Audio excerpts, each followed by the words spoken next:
Muhohohoho, čia su jumis aš Ignas ir vėl filmuoju.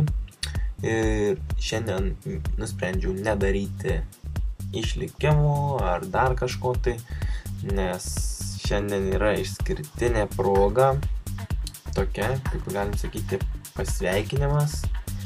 Minecraft 15 000 subscribe, bet čia ne tame esmė. Žodžiu, pasveikinu tave su tuo ir einu prie esmės, dėl ko aš kuriu šitą video.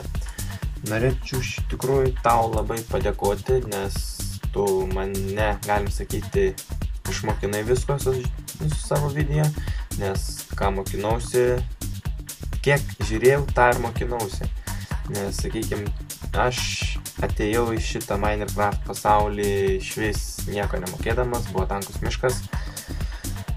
Ir kaip keista, aš pradėjau žaisti nuo Tekit epizodų.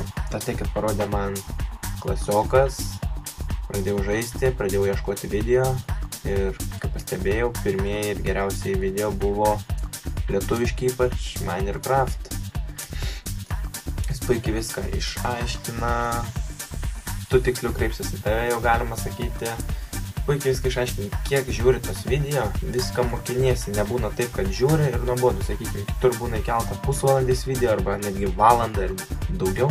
Žiūri ir neįdomu, tavo būna įkelta, sakykime, 40 minučių, bet žiūri ir norisi vis kito epizodo, kad išmoktum daugiau, nes tiesiog įdomu. Dabar, kiek žiūrėjau, Feed the Beast pradėjai kelti, Feed the Beast taip pat kai ką pasimokinu, nes ko nežinojau pats, tą žiūrėjau už tavo video, tad ačiū tau labai už geras pamokas, linkiu toliau kilti ir sėkmės kurti video. Tad iki.